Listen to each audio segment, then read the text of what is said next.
क्या पढ़ रहे थे? तुम आए थे उस दिन तो तुम्हें नहीं पता? उसको क्यों बोल रहे हो?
ठीक है, चलिए तो आगे बढ़ते हैं। भारत का औद्योगिक क्षेत्र है ना, इसके ऊपर बात कर रहे थे हम लोग उस दिन। और उसमें क्या लिखा था हम लोग ने लास्ट, आई थिंक 1948 की पॉलिसी, वो अभी पूरी नहीं हुई थी। क्या लिखा था उसमें, एक बार बता दीजिए। हाँ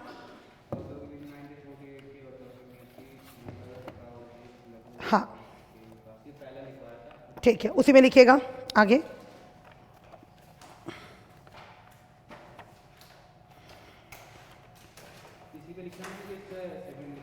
नहीं नहीं, उसी में बेटा।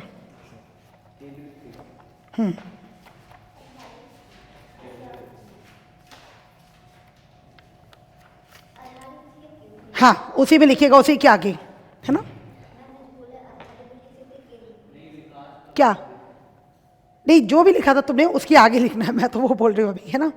तो इसमें लिखिए कि इस नीति के तहत, अभी आप ही हो ना बेटा, तो इनको लिखवा के फिर, है ना। इस नीति के तहत उद्योगों को 4 भागों में वर्गीकृत किया गया। इस नीति के तहत उद्योगों को 4 भागों में वर्गीकृत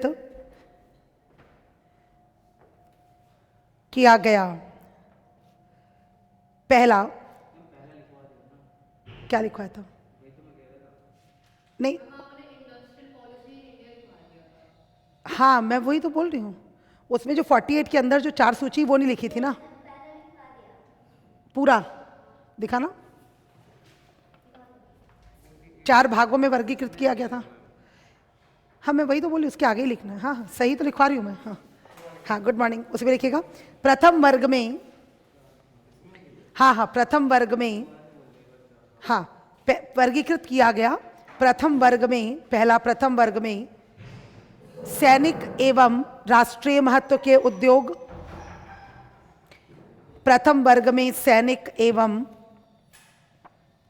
राष्ट्रीय महत्व के उद्योग, राष्ट्रीय महत्व के उद्योग को रखा गया। और इसमें हाँ गुड मॉर्निंग, सरकार के एकाधिकार की बात की गई। और इसमें सरकार के एकाधिकार की बात की गई।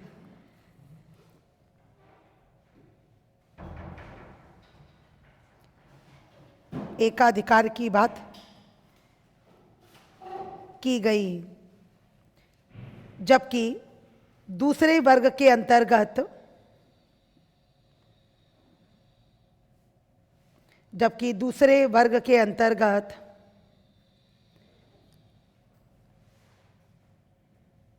कुछ आधारभूत उद्योगों को रखा गया। कुछ आधारभूत उद्योगों को रखा गया जिसमें जिसमें निजी क्षेत्र कार्य कर सकते थे, जिसमें निजी क्षेत्र कार्य कर सकते थे। तीसरे वर्ग में ऐसे उद्योगों को रखा गया तीसरे वर्ग में ऐसे उद्योगों को रखा गया जिन्हें मिश्रित क्षेत्र अर्थात निजी एवं सरकारी, जिन्हें मिश्रित क्षेत्र अर्थात निजी एवं सरकारी दोनों, अर्थात निजी एवं सरकारी दोनों द्वारा संचालित किया जा सकता था। निजी एवं सरकारी दोनों द्वारा संचालित किया जा सकता था।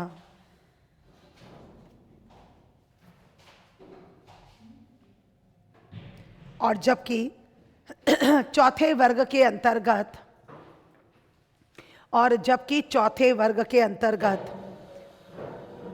शेष उद्योगों को रखा गया।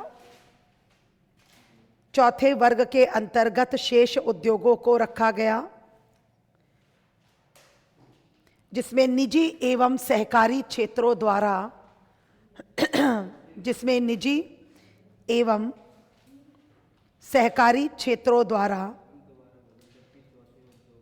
शेष उद्योगों को रखा गया जिसमें निजी एवं सहकारी क्षेत्रों द्वारा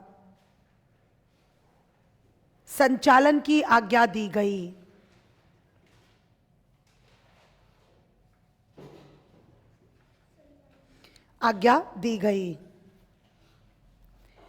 इंग्लिश मीडियम के स्टूडेंट्स लिखेगा सेलियन फीचर्स ऑफ आईपीआर 1948, या फर्स्ट पॉइंट करके लिख सकते, जहां पर छोड़ा था उसी के आगे, है ना, जहां पर भी आपने फिनिश किया था। Salient features of IPR 1948 first, हाँ, salient features of IPR 1948 first point, development of mixed economy,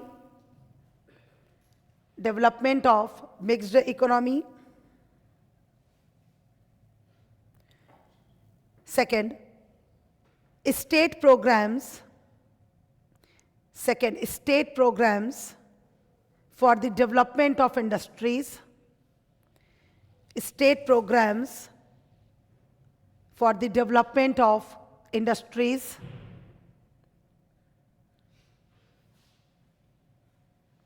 Third point is promotion of small scale and cottage industries.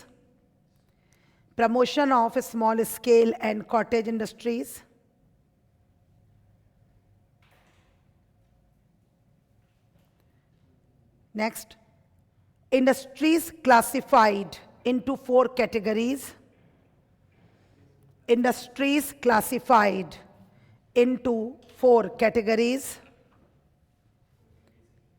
First, public sector.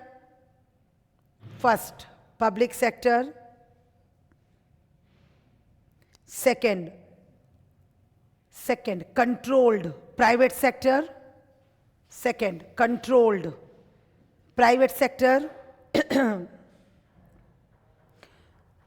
Third, mixed sector, in bracket, public plus private.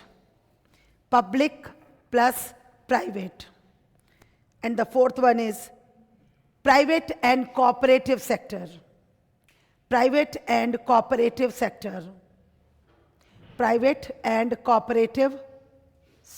ठीक है। अब देखिए इसमें जो पहली वाली category थी, इसमें हमने क्या बोला कि टोटल कौन काम कर सकती थी? गवर्नमेंट, मतलब पब्लिक सेक्टर के इंडस्ट्रीज से। तो जैसे मैंने उस दिन बताया था, एटॉमिक हो गया, न्यूक्लियर हो गया, रेलवे हो गया, वो सारे के सारे इसके अंदर आ गए। सेकंड जो कैटेगरी हमने बोली कि जो कंट्रोल्ड प्राइवेट सेक्टर की कैटेगरी है, तो जिसमें लाइसेंस था, कोटा था, परमिट था, ये सारी चीज़ें थी। तो उसमें और जैसे इंडस्ट्रीज आ रहे थे, जैसे कि पेपर इंडस्ट्री हो गया, सॉल्ट हो गया, नमक हो गया, इस तरीके की चीज़ें उसके अंदर आ रही थी, मशीन एंड टूल्स हो गया। जो तीसरी थी मिक्स्ड थी, जिसमें पब्लिक और प्राइवेट दोनों काम कर सकते थे। उसमें कोल हो गया, आयरन इंडस्ट्री हो गया, एनिमल रियरिंग हो गया, इस तरीके की चीज़ें। जैसे आपको पता है कि हमारे यहाँ पर जो मेन मतलब स्टील प्लांट्स जितने भी लगे हुए हैं उन सब में प्राइवेट सेक्टर के भी कॉपरेशन है। और कुछ मतलब जो हमारे यहाँ जैसे कि भिलाई स्टील प्लांट है, बोकारो है, तो इन सब में आप देखेंगे कि मतलब विदेशों का भी पैसा लगा हुआ है, ख़ास तौर से रशिया का, जर्मनी का भी पैसा उनमें लगा हुआ है। तो प्रॉपर है वो गवर्नमेंट के अंडर ही, 51% की वही हिस्सेदारी उन्हीं की है, पर वो मिक्स होके काम हो सकता था। फोर्थ जो बचा है जिसमें हम बोल रहे हैं कि प्राइवेट और प्लस या कॉपरेटिव जो काम हो सकता था, तो बाकी फिर जितने भी इंडस्ट्रीज बचे उसमें वो दोनों मिलकर काम कर सकते थे। तो हमने उस दिन भी बात की थी कि गवर्नमेंट रिजिड हो रही थी, मतलब कि वो लिस्ट बना रही थी, और लिस्ट में जितने भी स्ट्रैटेजिकल इंडस्ट्रीज है, मैंने उस दिन भी बताया था, जितने भी समसामयिक या जितने भी एक तरीके से सामरिक उद्योग है जिनका महत्व देश के लिए बहुत ज़्यादा है। जब भी आपको पूछा जाए कि सामरिक महत्व क्या है, स्ट्रैटेजिकल इंडस्ट्रीज क्या है, तो इट मीन्स कि जिनका महत्व गवर्नमेंट के लिए बहुत ज़्यादा है, कंट्री के लिए बहुत ज़्यादा, और गवर्नमेंट चाहती है कि उनको अपने अंडर कंट्रोल करके रखे। हाँ, मतलब वो उनके अंडर रहना चाहिए। और इसमें भी वो प्राइवेट सेक्टर जो हम बात कर रहे हैं थर्ड प्लेस पे, तो उसमें भी अगर गवर्नमेंट जब मन चाहे तो उनका नेशनलाइजेशन कर सकती थी, और गवर्नमेंट ने किया भी, 1969 में भी किया, और 1980 के अंदर भी दोबारा भी उन्होंने नेशनलाइजेशन किया। तो इन टोटल भाई जो हम बार बार बात बोल रहे हैं कि 48 से लेकर अगर हम 1990 तक की बात करें, तो एक तरीके से मतलब दम घोटू एटमॉस्फेयर था इंडस्ट्रीज के लिए, खासतौर से अगर प्राइवेट सेक्टर में कोई काम करना चाहता है तो, है ना। बाकी तो ठीक है कि गवर्नमेंट जहाँ पर कर रही थी तो कर ही रही थी। नेक्स्ट हेडिंग डालिएगा हिंदी मीडियम के स्टूडेंट्स, डालिए औद्योगिक नीति 1956।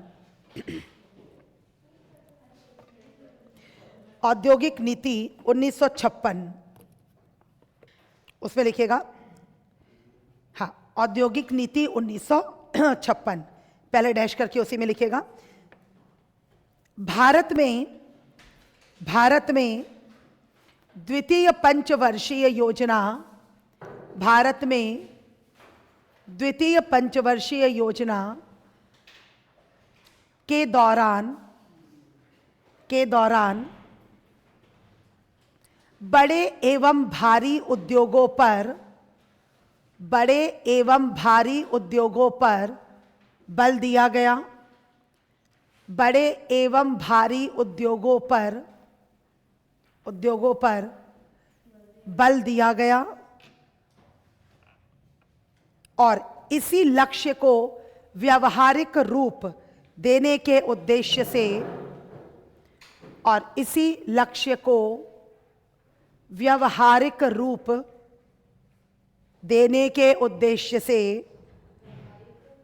रूप देने के उद्देश्य से 1956 को इस नीति की घोषणा हुई। 1956 को इस नीति की घोषणा हुई, जिसमें उद्योगों को निम्नलिखित 3 वर्गों में रखा गया।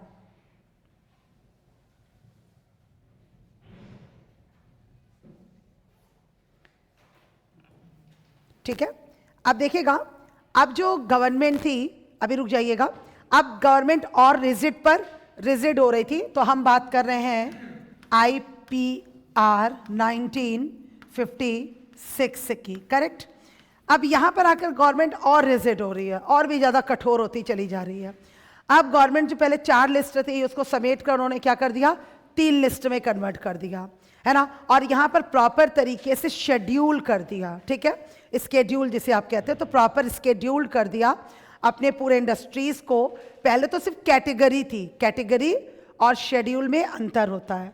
तो शेड्यूल मतलब गवर्नमेंट और भी ज्यादा रिजिड हो गई, और भी ज्यादा कठोर हो गई। अब गवर्नमेंट ने क्या किया, प्रॉपर तरीके से शेड्यूल बना दिए, शेड्यूल A, फिर देन B और देन C, इस तरीके से उन्होंने पूरी अनुसूचियां बना दी। अनुसूची A, अनुसूची B और अनुसूची C उन्होंने प्रॉपर बना दी।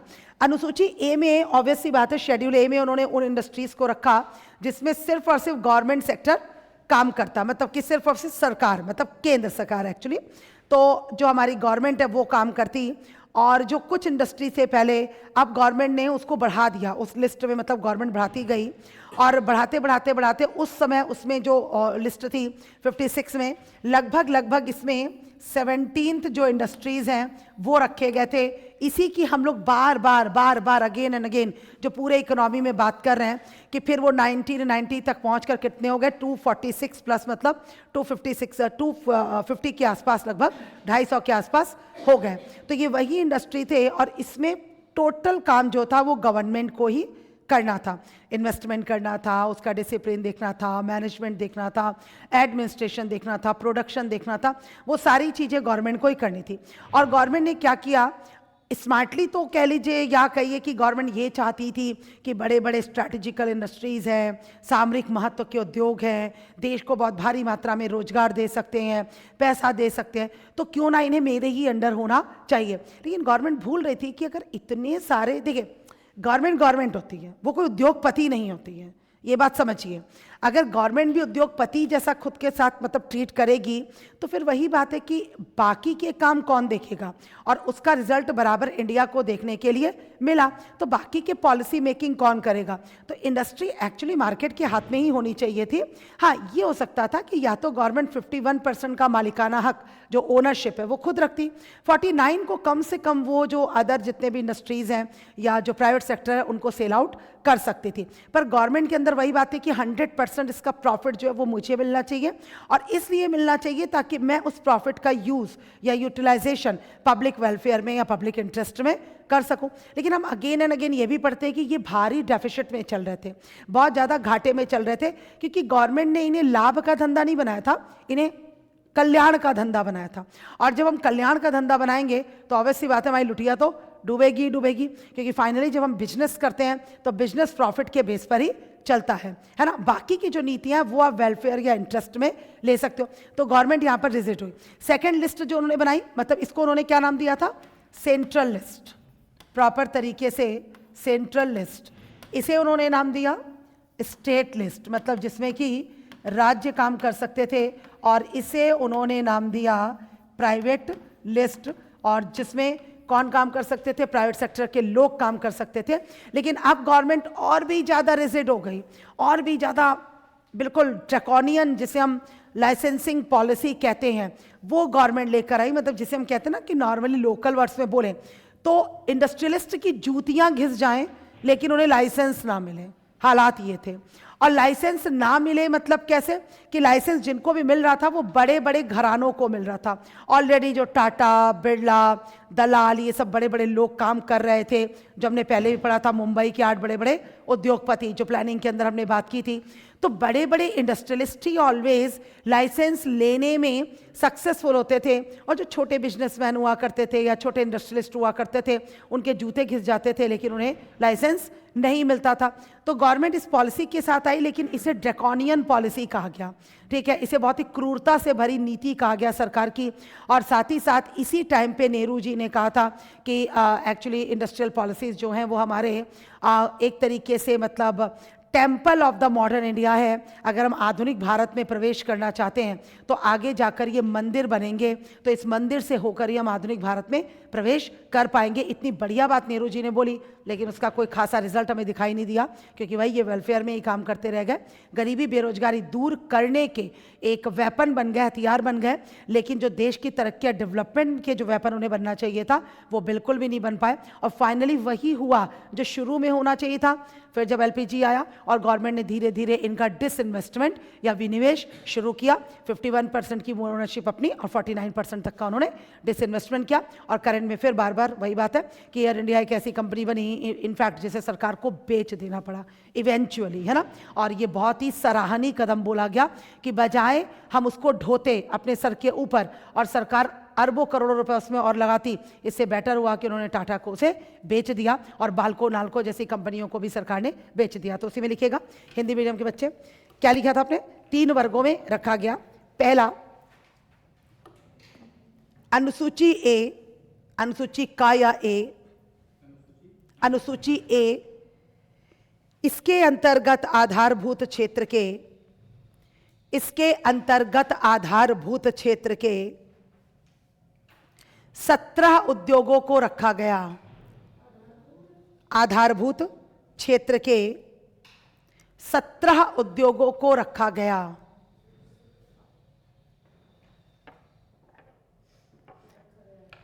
और इस नीति में इन उद्योगों पर सर्वाधिक बल दिया गया। और इस नीति में इन उद्योगों पर सर्वाधिक बल दिया गया। यही वो टाइम था ना जिसमें मैंने आपको बताया था कि इन्हें CPSUs कहा गया है ना, मतलब प्रॉपर इनको नाम दिया गया CPSUs, central public sector undertakings. ठीक है, सार्वजनिक क्षेत्र के उद्योग या उद्यम। तो आप लिख सकते हो, अपनी राइटिंग में भी आप बहुत सारी चीजें लिख सकते हो। जरूरी नहीं है कि जो हर बात मैं बोलूं मैं उसे नोट कराऊं आपको, है ना। आपकी इच्छा है कि मैडम जो जो चीजें बोल रही हैं हमें उसे नोट करना है कि नहीं करना है। टीचर बार बार नहीं बोलेगा कि मैं जो बोलूं आप उसे नोट करें। आपको उचित लगता है तो कीजिए, आपको नहीं लगता तो नहीं कीजिए। लेकिन हर चीज आप सोचे कि नोट्स में राइटिंग में आएंगी, वो पॉसिबल कभी नहीं होगा किसी भी टीचर के लिए। ऐसे तो ये इकोनॉमी 1 साल में भी खत्म नहीं होगा। तो टीचर से बहुत सारी बातें बोलता है लेक्चर में, फास्ट मोड में, और कुछ चीजों को लिखवाता है। डिपेंड्स ऑन यू कि आपको क्या करना है। सेकंड लिखेगा, अनुसूची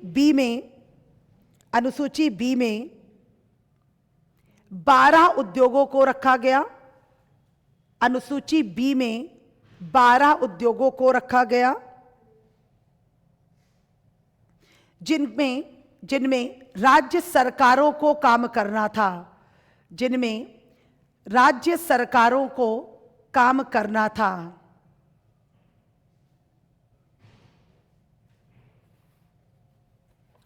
और तीसरा वही, अनुसूची सी में बाकी बचे उद्योगों को रखा गया। अनुसूची सी में बाकी बचे उद्योगों को रखा गया जिन पर निजी क्षेत्र को कार्य करना था।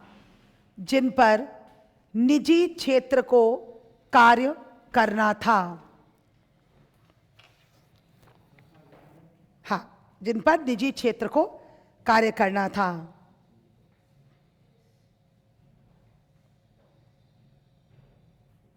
ठीक, इंग्लिश मीडियम स्टूडेंट्स लिखिएगा प्लीज। IPR 1956 बहुत इंपॉर्टेंट है, बार बार बोला है बच्चों। चाहो तो आप वहां पर वेरी इंपॉर्टेंट लिख सकते हो, है ना। मतलब लगभग ये बहुत पूछी जाती है 56 की जो IPR है, ठीक है, क्योंकि इसने हमारे यहाँ पर बड़े और भारी उद्योगों की स्थापना पर बल दिया था। तो लिखिएगा पॉइंट वाइज है, जैसा आपको सूट करे लिखिए। IPR 1956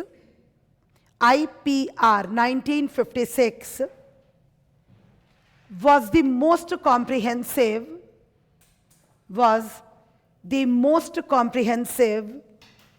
industrial policy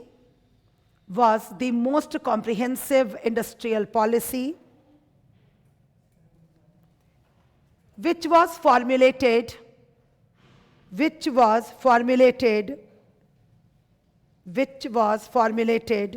in the backdrop of the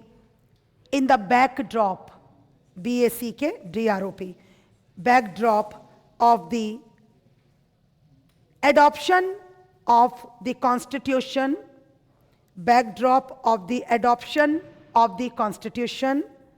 and the socio-economic goals.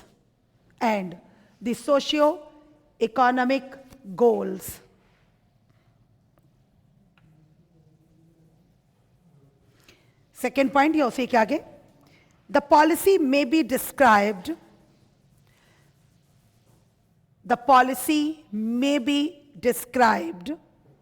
as the economic constitution of India. The policy may be described as the economic constitution of India. मतलब समझ रहे हिंदी के बच्चे भी, जैसे एक आध पॉइंट इंग्लिश में अलग आ जाता है, एक आध पॉइंट हिंदी के बच्चों में, तो ध्यान से सुना करो, लिख लिया करो। तो हमने क्या बोला कि इस नीति को भारत के आर्थिक संविधान की संज्ञा दी गई, है ना। तो इसे क्या नाम दिया गया बेटा? आर्थिक संविधान, है ना। तो आप इसे चाहो तो अपनी लाइन में लिख लो, अपनी लैंग्वेज में लिख लो, है ना। नीचे उसी के नीचे कहीं लिख लो कि इस नीति को भारत के आर्थिक संविधान की संज्ञा दी गई। उसी के आगे लिखिएगा English medium, as it is not only, as it is not only outlined, as it is not only outlined the basic framework of the, as it is not only outlined the basic framework of the future industrial policies, basic framework of the future industrial policies, but also of the general economic policies, but also of the general economic policies.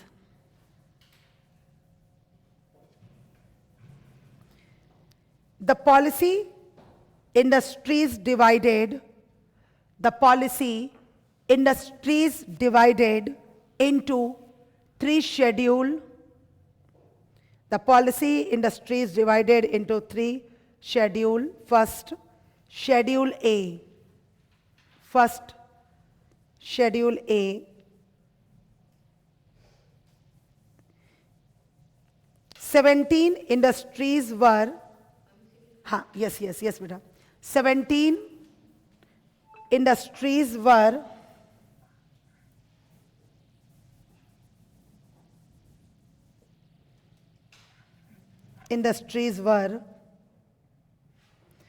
exclusively reserved for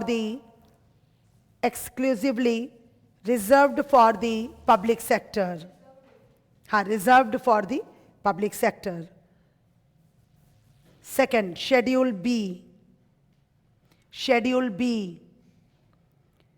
12 industries were placed, Schedule B, उसमें लिखिएगा dash, 12 industries were placed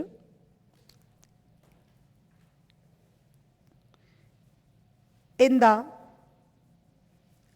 state list,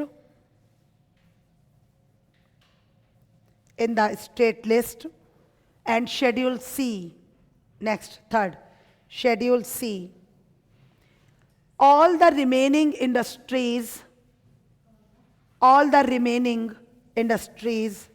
and their future development,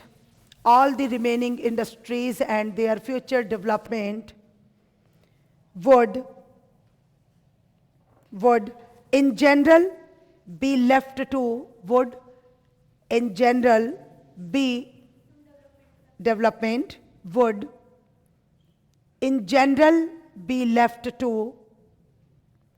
the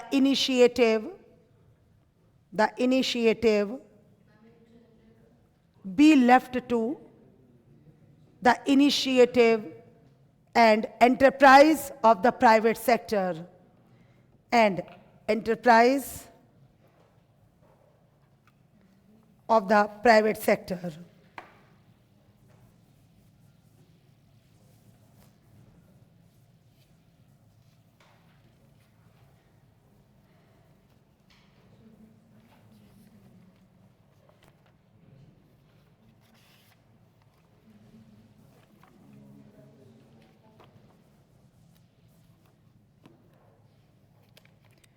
ठीक। अब इसके पहले कि हम 1977 के policy की बात करें, ठीक है, जो नेक्स्ट आई थी इसी में 1977 IPR, अगर हम बात करें तो उसके पहले एक्चुअली 1970s में गवर्नमेंट लेकर आई थी MRTP एक्ट, ठीक है।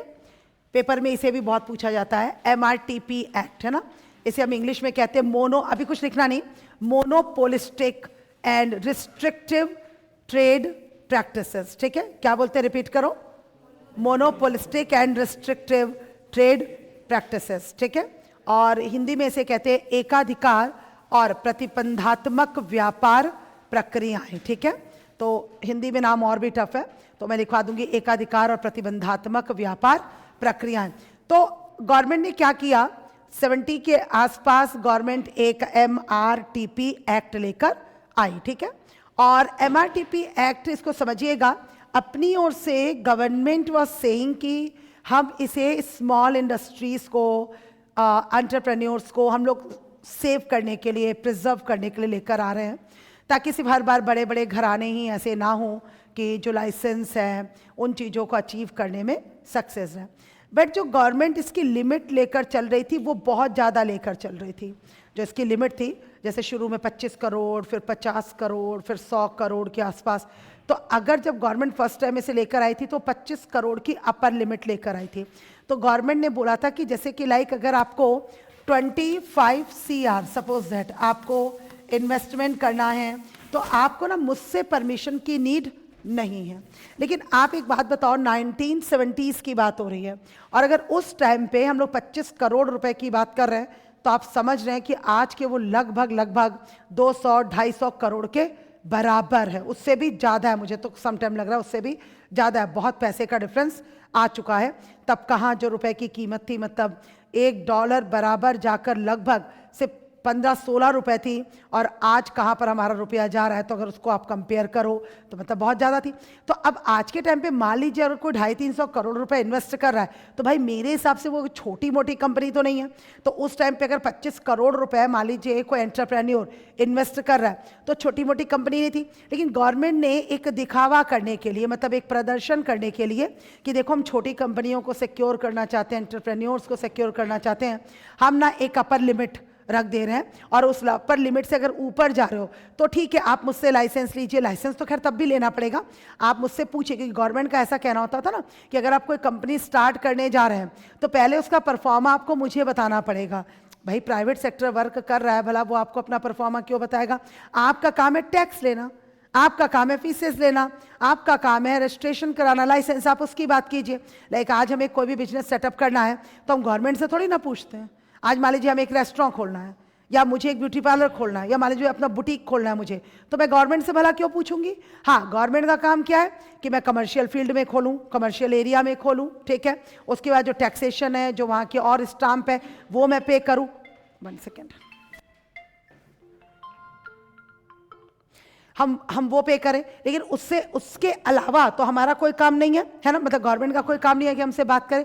पर गवर्नमेंट का उस समय कहना क्या था कि जी नहीं, आपको अपना परफॉर्मा भी बताना पड़ेगा। तो मतलब हर तरीके से गवर्नमेंट को ऐसा लग रहा था कि मानो बिजनेसमैन बिजनेस नहीं करने जा रहा है, वो चोरी करने जा रहा है, और इसीलिए मैं पहले उसकी सारी चोरी और डकैती को पकड़ लूं। तो उनको लगता था कि जो बिजनेसमैन है ये सिर्फ और सिर्फ देश को खोखला करेंगे। उल्टा अगर वो इन्वेस्ट करते हैं तो लोगों को काम मिलता है, इन्वेस्टमेंट होता है, GDP रेज होती है, GNP रेज होती है, पॉवर्टी एलिविएट होती है कहीं ना कहीं।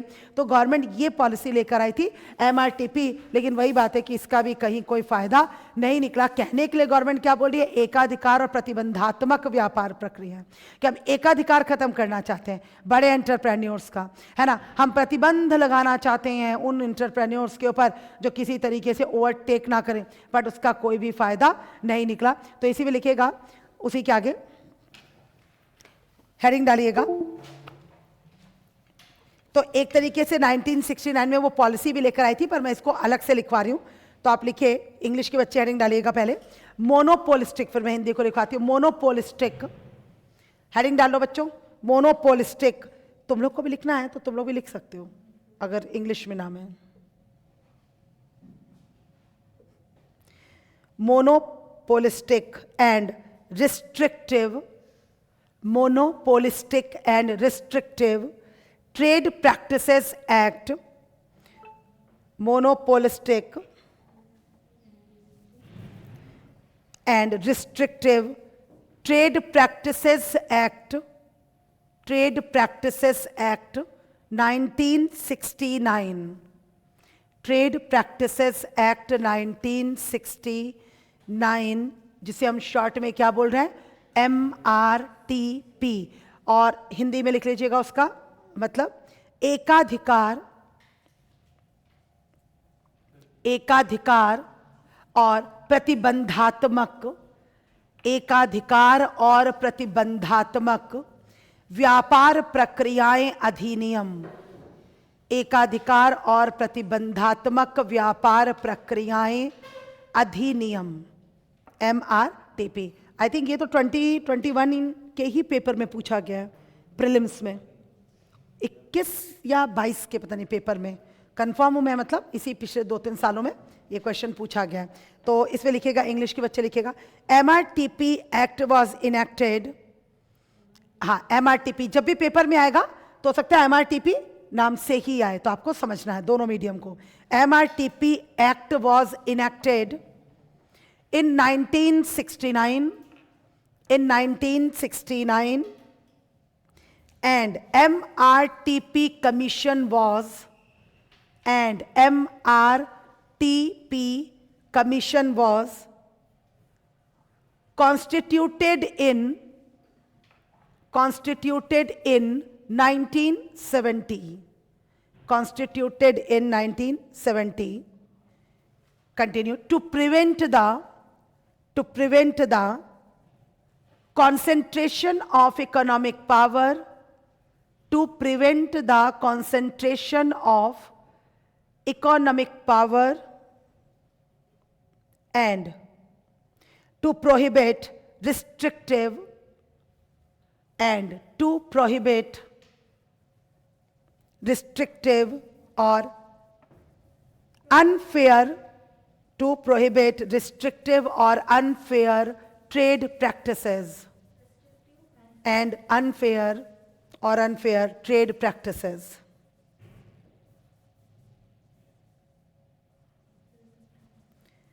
Under the act,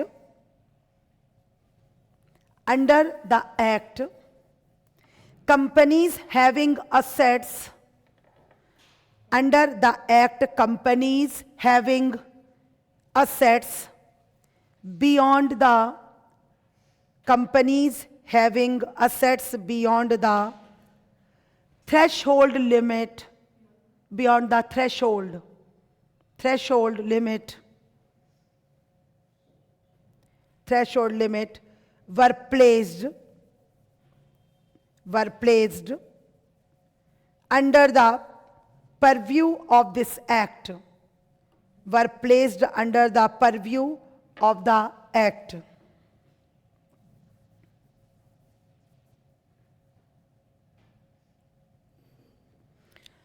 Certain restrictions are imposed, certain restrictions are imposed on such companies,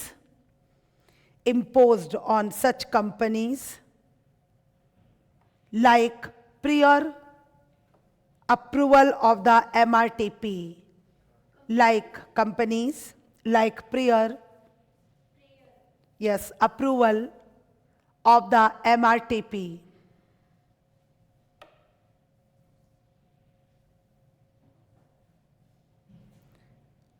Commission for establishment of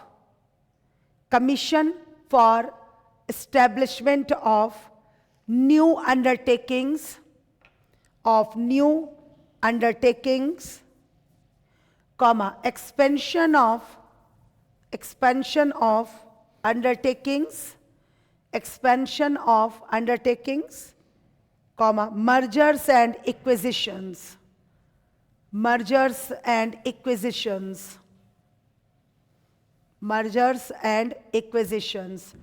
Hindi के बच्चे लिखिएगा बेटा उसी के आगे। हाँ, यस, कहाँ पे छूटा बेटा? Expansion of undertakings, yes, mergers and acquisitions. ठीक है, कल कोई टेस्ट हुआ था क्या? कल कोई टेस्ट नहीं हुआ, तो कल छुट्टी थी तुम लोग की? परसों मतलब सैटरडे। अच्छा, सैटरडे को, अच्छा, तो कल तो फिर छुट्टी रहती है वैसे भी आप लोग की, संडे की तो पूरी छुट्टी होती है। हाँ, क्या नहीं देंगे? नहीं, इच्छा तो नहीं है, बड़े भारी मन से देनी पड़ती है, कहने का मतलब वो है। ठीक है, और अभी क्या वो दूसरी क्लास लगेगी कि नहीं लगेगी इसके बाद? आज से लगेगी, ठीक है, ठीक, चलिए, तो उसी में लिखिएगा। हाँ, हिंदी के बच्चे, MRTP अधिनियम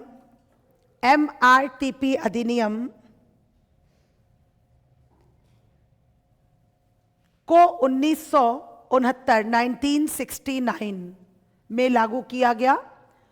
1969 में लागू किया गया। साथ ही एक MRTP आयोग, साथ ही एक MRTP आयोग की स्थापना, MRTP आयोग की स्थापना भी 1970 में की गई। आयोग की स्थापना भी 1970 में की गई।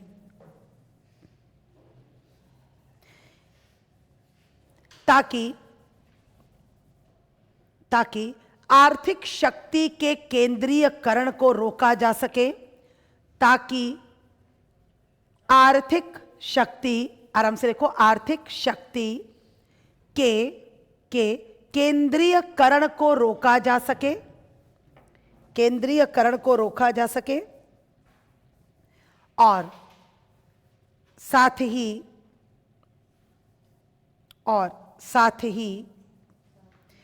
ऐसी व्यापार प्रक्रियाओं को प्रतिबंधित किया जा सके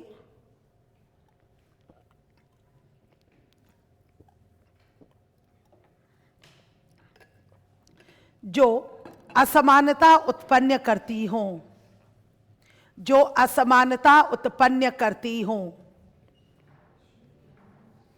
जो असमानता उत्पन्न करती हों। इस अधिनियम के अंतर्गत, उसी के आगे लिखिएगा प्लीज, इस अधिनियम के अंतर्गत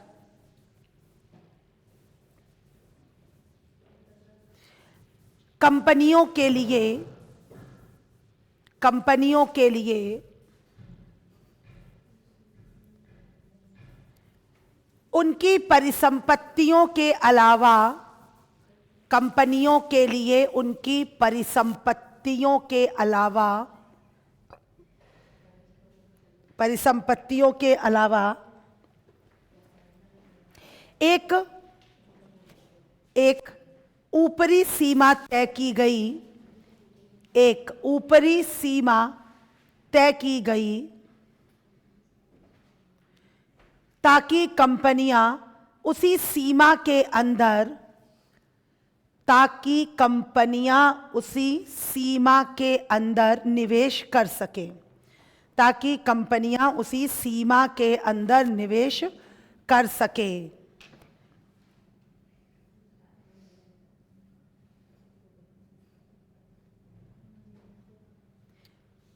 कंपनियों के लिए यह आवश्यक किया गया, कंपनियों के लिए यह आवश्यक किया गया कि यदि वे किसी नई कंपनी की स्थापना कर रहे हों, कि यदि वे किसी नई कंपनी की स्थापना कर रहे हों, किसी नई कंपनी की स्थापना कर रहे हों, या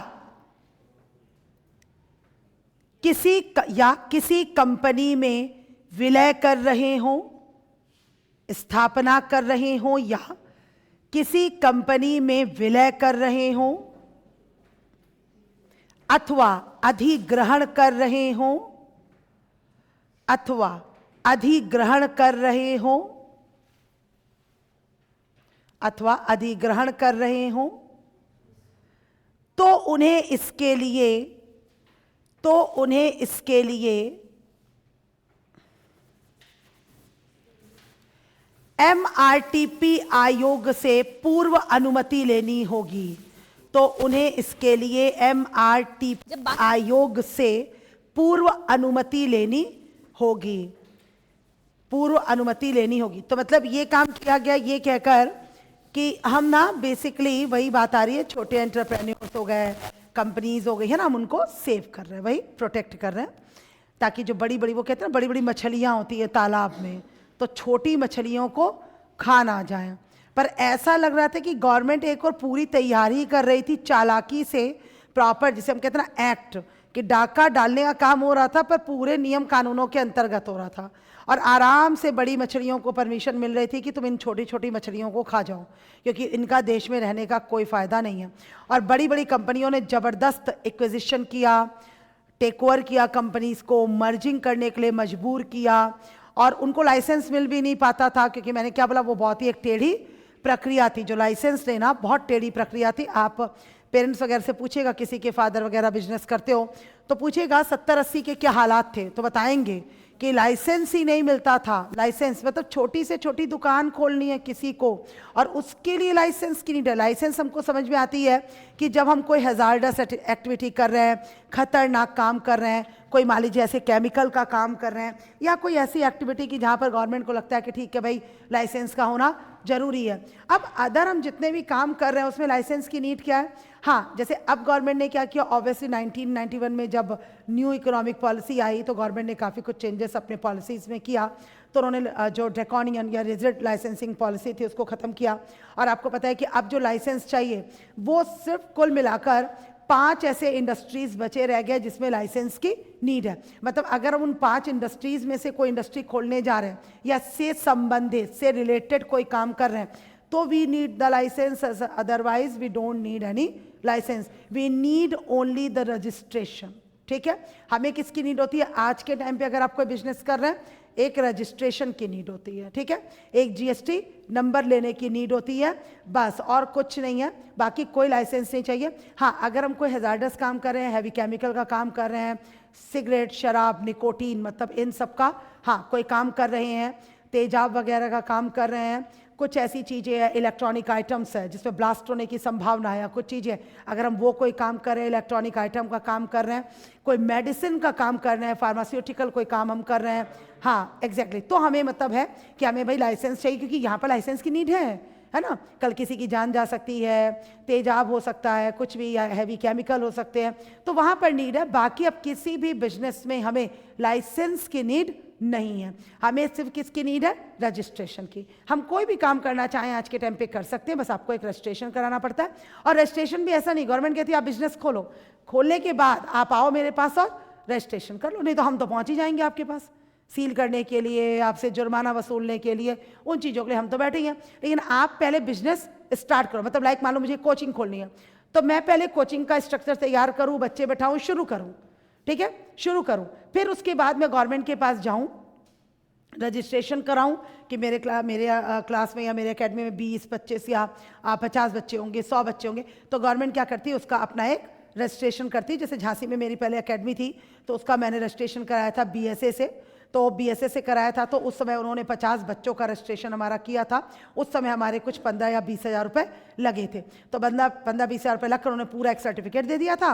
बस उस सर्टिफिकेट को आप सामने लगा लो, जो भी आएगा कोई दिक्कत नहीं। उसमें 3 साल की अनुमति थी कि 3 साल तक आप 50 बच्चे बैठा सकते हो। अब 50 मतलब क्या, बैठा तो हम भी लेते थे 70-80, उतना चलता है, हाँ, लेकिन मतलब कहने के लिए ऐसा ना हो कि बिल्कुल 150-200 से ऊपर बच्चे हो जाए, जैसे अभी भी नहीं है। फायर केस में भी तो यही चल रहा है ना मुद्दा। एक्चुअली इन्होंने बोला है कि 25 बच्चे हैं, तो 25 बच्चों तक अगर आपसे बैठा रहे तो आपको जितने भी वो केस है या उसकी है, उनकी नीड नहीं है।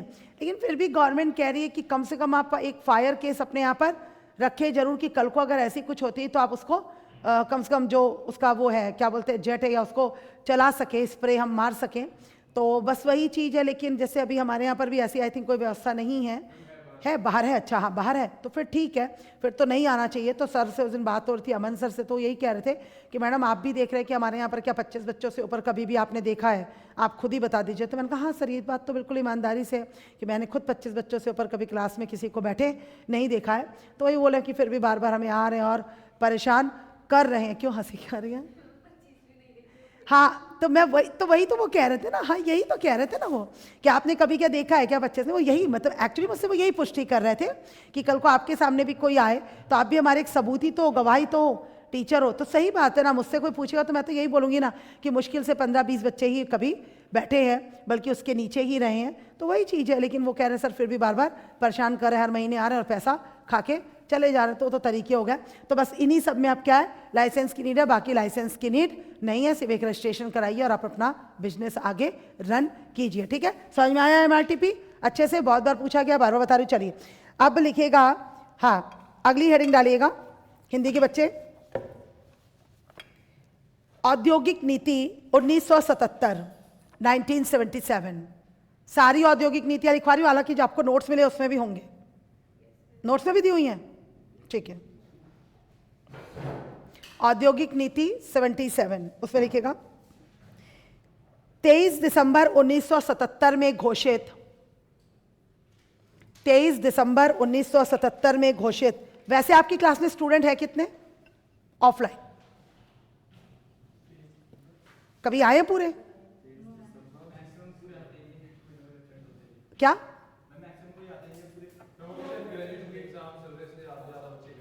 हाँ, एक तो ये प्रॉब्लम अभी चल रही है ना। कोई 12th वाला भी है क्या? 12th तो नहीं, सब 12th से ऊपर ही है ना, है ना? मतलब 12th से ऊपर, और ग्रेजुएट तो कोई नहीं है क्लास में कि ग्रेजुएट है। पीछे है ना तुम, हो ना बेटा? हाँ तुम तो ग्रेजुएट है। अच्छा अच्छा, मुझे कौन कौन है अभी यहाँ पर, कौन कौन ग्रेजुएट है? आप हो बेटा, और बस तो लो, इतने में तो आप ही दो ही हैं, बाकी सब क्या अंडर ग्रेजुएट है? क्या चल रहा है, फर्स्ट ईयर सेकेंड ईयर क्या चल रहा है? तो फिर तुम लोग की एग्जाम कब है? सेमेस्टर वाइज है क्या? सबका सेमेस्टर वाइज है क्या? अच्छा, तो अब क्या ग्रेजुएशन प्रॉपर सेमेस्टर वाइज ही हो गई क्या टोटल? अच्छा, मतलब वो साल भर की नहीं रही, दो सेम होते हैं, तो मैं एक में वही दो, तो टोटल कितने, 3 साल की है, मतलब 8 सेमेस्टर हो गए। अच्छा, हमारे टाइम पे जैसे 3 ही की होती थी, 3 साल की होती थी, उसमें सेमेस्टर नहीं होता था, तो इस, हाँ है ना वही।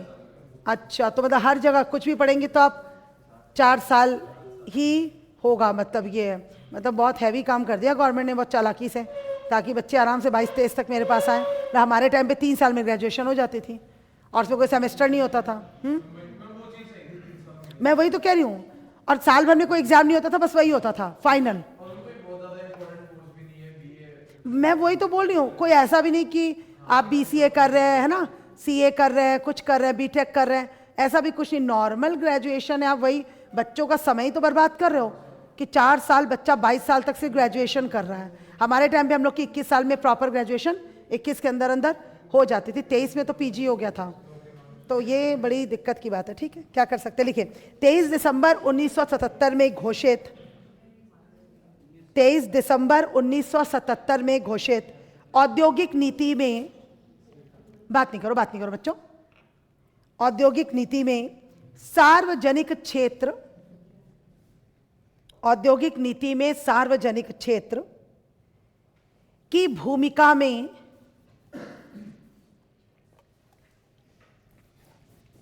बिना बदलाव किए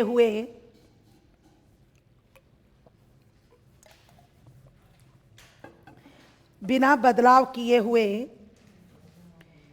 इसे वर्ष 1956 की, इसे वर्ष 1956 की नीति के अनुसार ही, 1956 की नीति के अनुसार ही बनाए रखा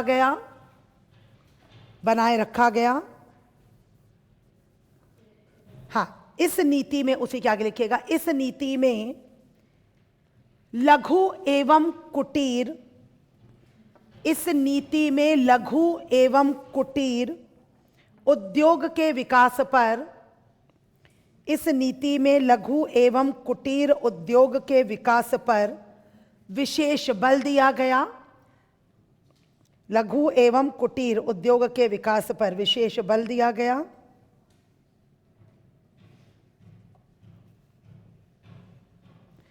तथा जिला उद्योग केंद्रों, डिस्ट्रिक्ट इंडस्ट्रीज सेंटर, तथा जिला उद्योग केंद्रों की स्थापना की गई।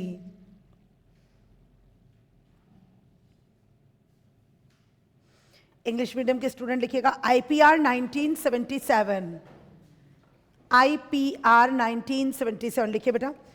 The thrust of the policy, the thrust, THRUST, the thrust of the policy was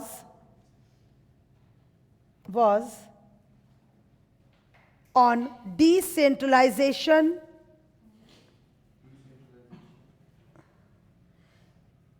decentralization of the industries, decentralization of the industries, and the promotion of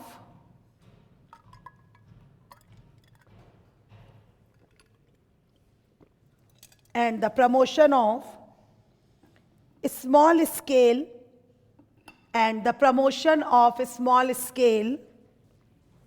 and cottage industries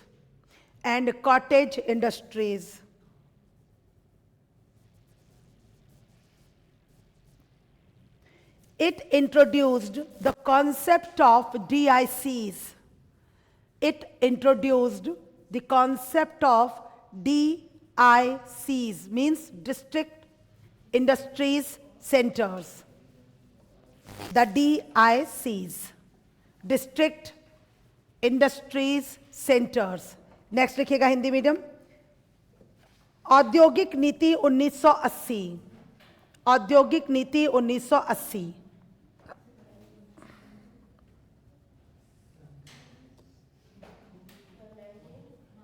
औद्योगिक नीति 1980, 1980.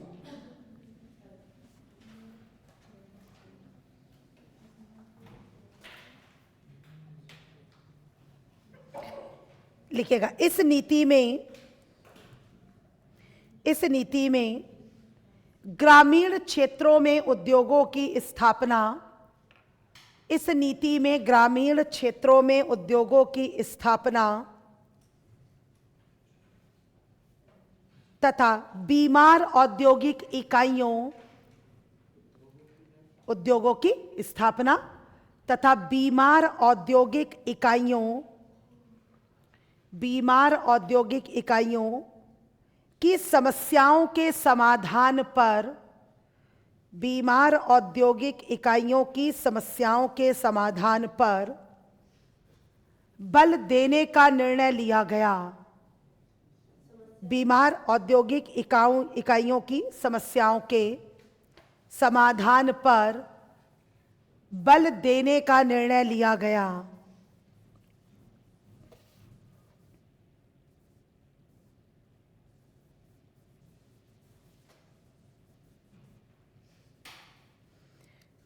साथ ही इस औद्योगिक नीति से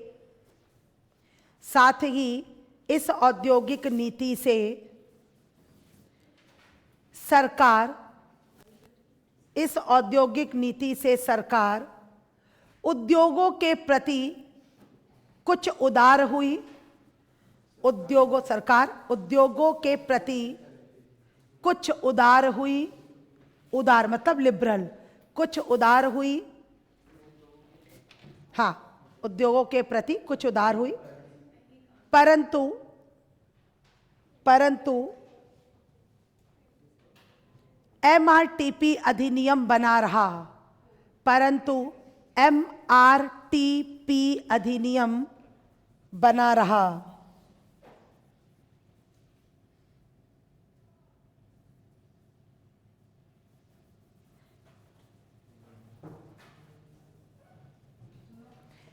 इंग्लिश मीडियम के students लिखिएगा IPR 1980.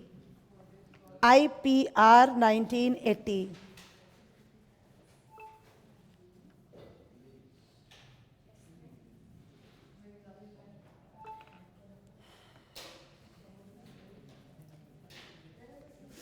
Hello. Good morning ma'am. Sorry to disturb you. Actually class में एक लड़की आई होगी हर्षिका नाम की, क्या आप मुझे बता सकते हैं इस बार? हर्षिका, 1 सेकेंड ना. हर्षिका, अच्छा नहीं मैम, हर्षिका तो नहीं आई ma'am. She is absent I think. ठीक है मैम. मैक्सिमम के फादर की कॉल आई. ठीक है मैम. फादर का कॉल आया तो वो तो आई नहीं घर से, फिर फादर का कॉल कैसे आया? आई थिंक वो लड़की ना फर्स्ट क्लास है उसकी, शायद डेमो के लिए आ रही थी अपने फ्रेंड वगैरह के साथ में, तो उन्होंने मेरे पास कॉल की है कि उनकी बेटी आई है क्या. अच्छा ठीक. अगर जैसे थोड़ी देर में कोई नई लड़की आती तो फिर मैं आपको फ़ोन कर दूंगी मैम, है ना?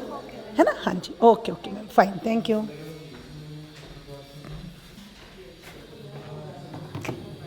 तो लिखिएगा क्या लिखा आपने? Industrial policy statement, yes 1980. तो उसमें लिखिएगा the policy emphasized The policy emphasized the optimum utilization of the policy emphasized the optimum utilization of installed capacity installed yes installed जो बोलते हैं ना installed capacity comma technological upgradation and modernization technological upgradation and modernization.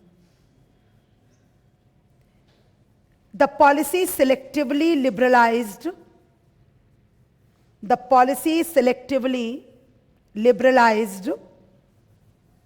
the industrial sector. The policy selectively liberalized the industrial sector like that MRTP Act. Like that MRTP Act was liberalized. Like that MRTP Act was liberalized, comma, scope of licensing was reduced, liberalized, comma, scope of licensing was reduced, scope of licensing was reduced, comma, simplified the procedure, comma, simplified the procedure for regularization, simplified the procedure for regularization of unauthorized excess capacity, etc. Of unauthorized excess capacity, etc.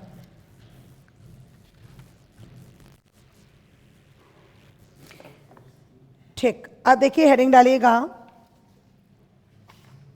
New industrial policy 1991 या नई औद्योगिक नीति 1991. New industrial policy 1991.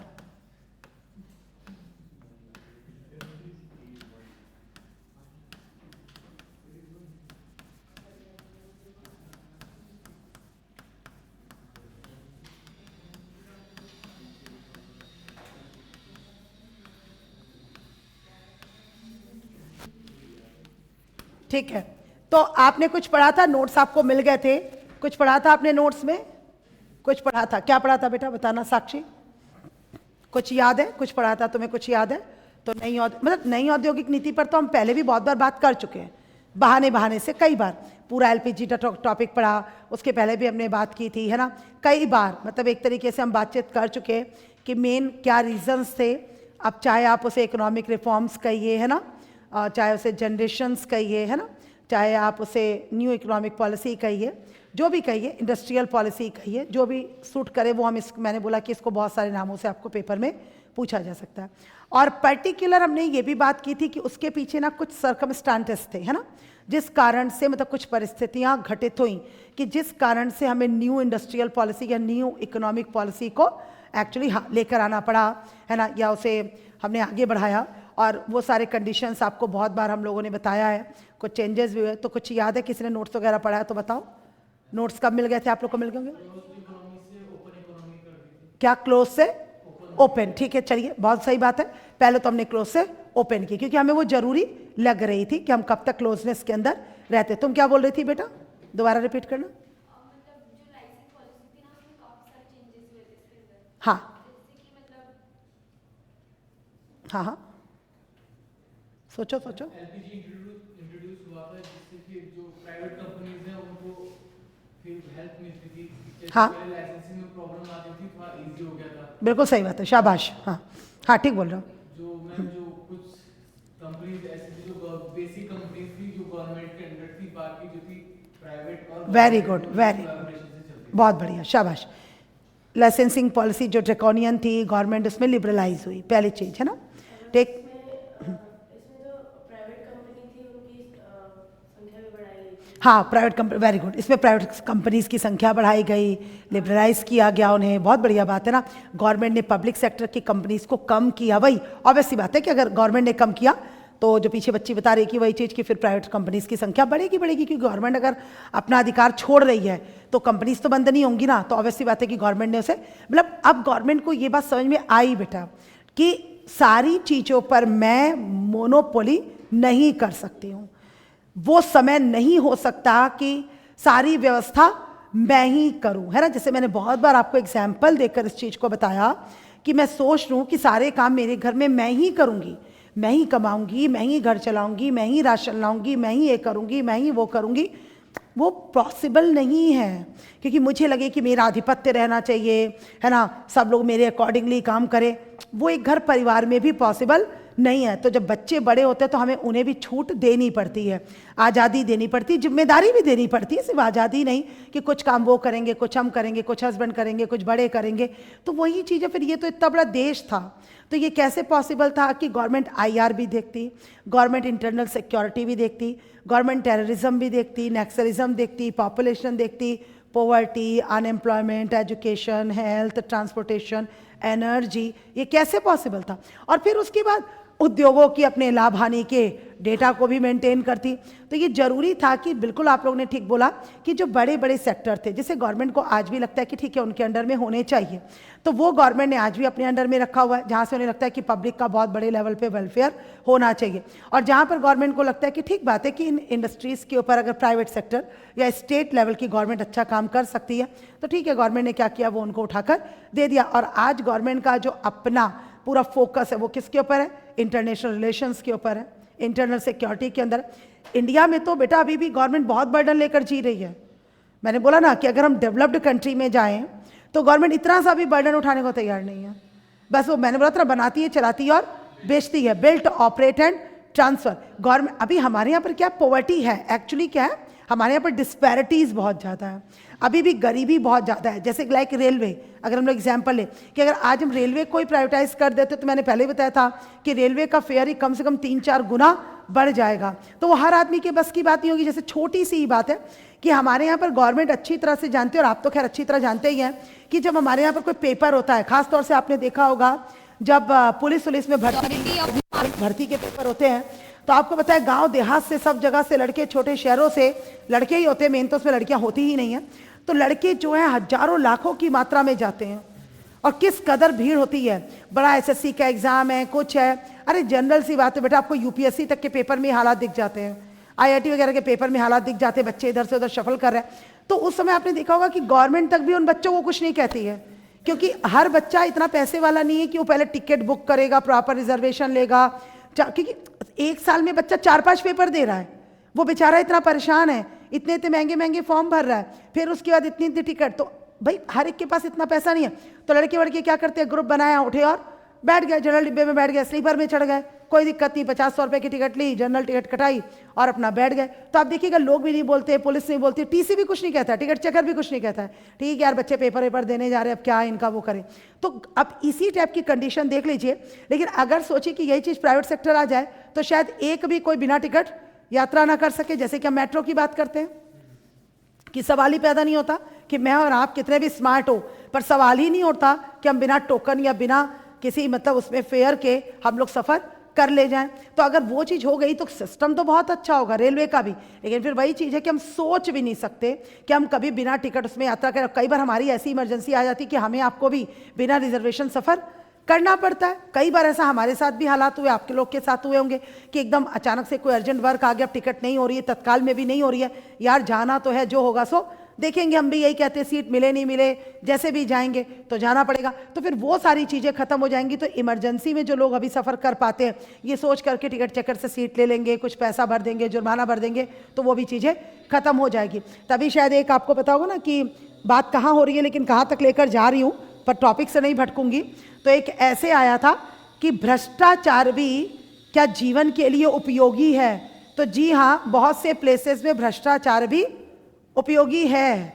ऐसे बहुत से क्षेत्र है जहाँ पर भ्रष्टाचार भी ऐसा नहीं कि भ्रष्टाचार से बुरा ही होता है, उसके भी अपने कुछ पॉजिटिव इफेक्ट है। जैसे कि ट्रेन में सफ़र को लेकर देख लीजिए कि अगर ये सुविधा ना हो और मान लीजिए किसी का कोई व्यक्ति बहुत बीमार है या किसी का डेथ हो गई है तो पहुंचेगा कैसे? तो वहां पर भ्रष्टाचार ठीक है कि हम चढ़ जाते हैं और टीसी को लेन देन करके हम कोई ना कोई सीट ले लेंगे। हॉस्पिटल में किसी की तबीयत बहुत खराब है, चलो ठीक है, भ्रष्टाचार का मौका है, कम से कम डॉक्टर को एक्स्ट्रा देंगे 500-1000 रुपये तो अपना चेकअप करा लेंगे। तो कभी कभी क्या भ्रष्टाचार भी अच्छा हो जाता है। तो यही सारी चीज़ें हैं। तो गवर्नमेंट ने काफ़ी कुछ चेंज किया, बट इंडिया के अंदर क्या है बच्चों, अभी डिस्पैरिटी अभी भी बहुत है, रीजनल डिस्पैरिटीज़ अभी भी बहुत ज़्यादा है, गरीबी है, पॉपुलेशन है। तो अभी गवर्नमेंट चाह कर भी सारी चीज़ें प्राइवेट सेक्टर के हाथों में सौंप नहीं सकती है और ना चाहते हुए चीज़ें उसे अपने अंडर में रखनी पड़ रही हैं। ठीक है, चलिए तो इसी में लिखिएगा। तो मैटर देखिएगा आगे पीछे होगा इंग्लिश हिंदी का, उससे मतलब मत रखा करिए। बाकी मैं कोशिश यही करती हूँ कि सारे पॉइंट्स आप लोग को कवर कराऊं, हिंदी को भी और इंग्लिश को भी। तो चलिए लिखिएगा, हिंदी के बच्चे लिखिएगा पहले। वेरी इंपॉर्टेंट, 1956 के अलावा अगर कोई पॉलिसी इंपॉर्टेंट है जो 99% आपको पूछी जाएगी तो कौन सी होगी? न्यू इंडस्ट्रियल पॉलिसी या न्यू इकोनॉमिक पॉलिसी। ये एलपीजी के नाम से भी आ सकती है, इंडस्ट्रीज में थोड़ा सा इंडस्ट्रीज का बता देंगे, बाकी चीजें लगभग वही कनेक्टेड है। तो लिखिएगा, भारत में औद्योगिक नीति में, भारत में औद्योगिक नीति में व्यापक परिवर्तन की घोषणा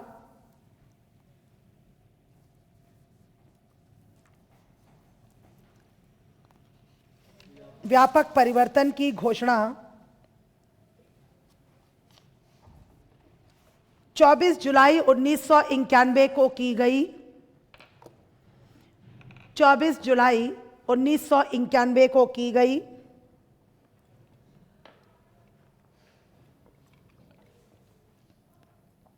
इसके अंतर्गत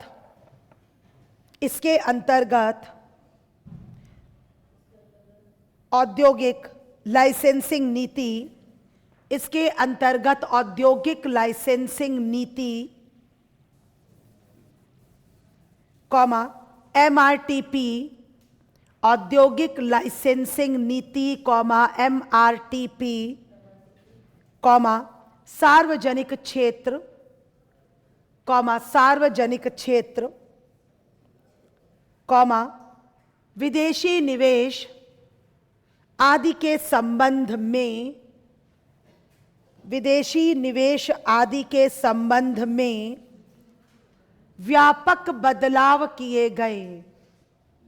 हाँ, विदेशी निवेश आदि के संबंध में व्यापक बदलाव किए गए, व्यापक बदलाव किए गए। इस नीति के मुख्य बिंदु निम्नलिखित हैं। इस नीति के मुख्य बिंदु निम्नलिखित हैं। पहला पॉइंट वाइज लिखिएगा बेटा। पहला, औद्योगिक नीति में, औद्योगिक नीति में एमआरटीपी के अंतर्गत, औद्योगिक नीति में एमआरटीपी के अंतर्गत आने वाली कंपनियों को, आने वाली कंपनियों की, आने वाली कंपनियों की परिसंपत्ति सीमा को, परिसंपत्ति सीमा को समाप्त कर दिया गया, परिसंपत्ति सीमा को समाप्त कर दिया गया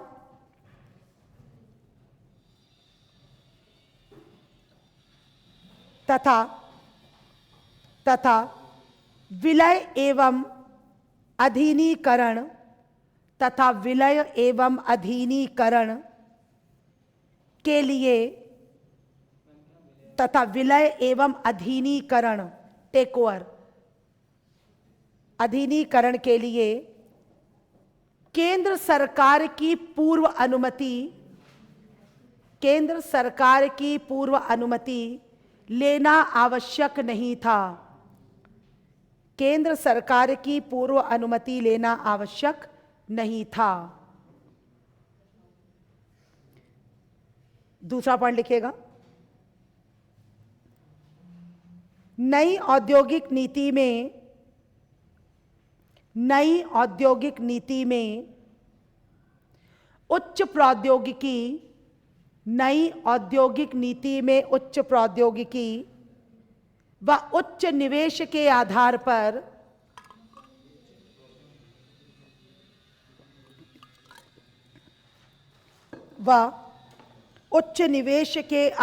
पर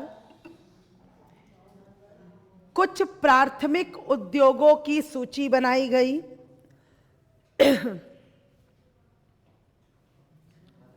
कुछ प्राथमिक उद्योगों की सूची बनाई गई और इन उद्योगों में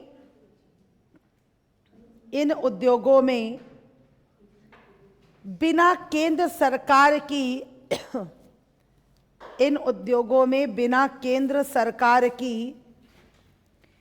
अनुमति के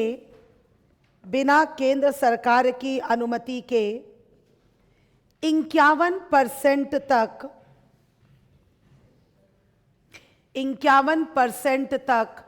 विदेशी इक्विटी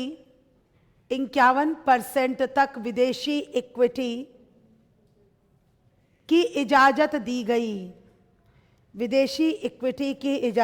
गई, परंतु इन क्षेत्रों में आज भी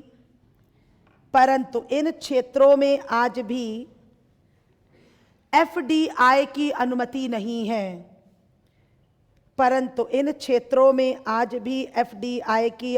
नहीं है। जैसे परमाणु ऊर्जा, न्यूक्लियर एनर्जी, परमाणु ऊर्जा, लॉटरी, तीसरा जुआ एवं सट्टा। ये यस, जुआ एवं सट्टा, 3 चीजें अभी भी प्योरली गवर्नमेंट के ही हाथ में, और वो कोई विदेशी निवेश इसमें नहीं कराती है। परमाणु ऊर्जा, लॉटरी, जुआ एवं सट्टा आज भी जितना खेला जाता है हमारे देश के अंदर सब अपना ही होता है, पूरा सट्टा, खासतौर से क्रिकेट मैच के दौरान। नहीं, गवर्नमेंट ही नहीं करेगी, अपने जितने भी वो हैं प्राइवेट इन्वेस्टर्स हैं, हम भी सट्टा लगा सकते हैं। बिल्कुल, सट्टा मतलब एक लिमिट तक लीगल है, लेकिन अब आपको तो पता है कि सरकार की लिमिट जो है वो तो बहुत कम है। अब एक ही मैच में मतलब मान लीजिए भारत और ऑस्ट्रेलिया का मैच था तो उसमें इतना पैसा लग गया कि अरबों खरबों रुपए लग गया। तभी बहुत सारे लोगों ने बोला ना कि मैच हारा गया है। ऑस्ट्रेलिया वाला मैच जो है वो बोला गया ना हारा गया, वो हारने वाला मैच था नहीं, पर ऐसा बोला गया कि मतलब ऐसा लग रहा था कि पूरी टीम इंडिया एक बचकानी हरकतों पर उतर आई थी उस मैच में। तो इसलिए बोला गया ना, इतना सट्टा लग गया कि जितना पैसा उन्हें मतलब वहाँ से फीस के तौर पर नहीं मिलना था, उतना पैसा उन्हें सट्टे के बाद मिलना था। तो उन्हें क्या, पैसा ही तो कमाना है, बाकी जीत हार का क्या था, फाइनल में तो पहुँच ही गए थे ना, नाम तो रोशन कर ही दिया। और वो यही बोला गया कि अगर पाकिस्तान और इंडिया का होता तो डेफिनेटली ये सट्टा वट्टा तो नहीं चलता, क्योंकि इन्हें पता है कि वहाँ इज्जत की बात है ना, तो वहाँ जीतना पड़ेगा।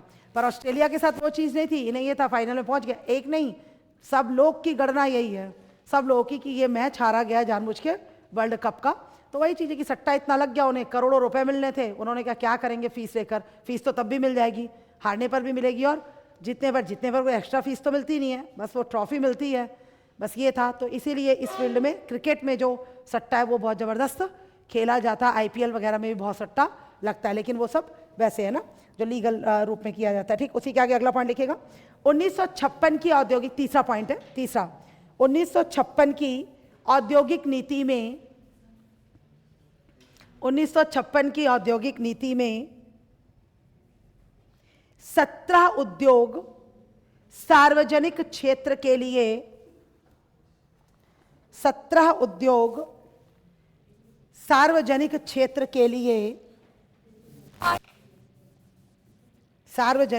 के लिए आरक्षित रखे गए थे।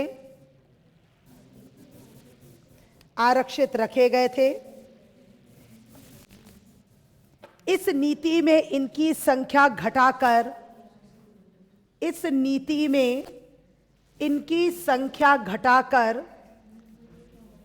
मात्र 8 कर दी गई। इस नीति में इनकी संख्या घटाकर मात्र 8 कर दी गई, और जबकि वर्तमान में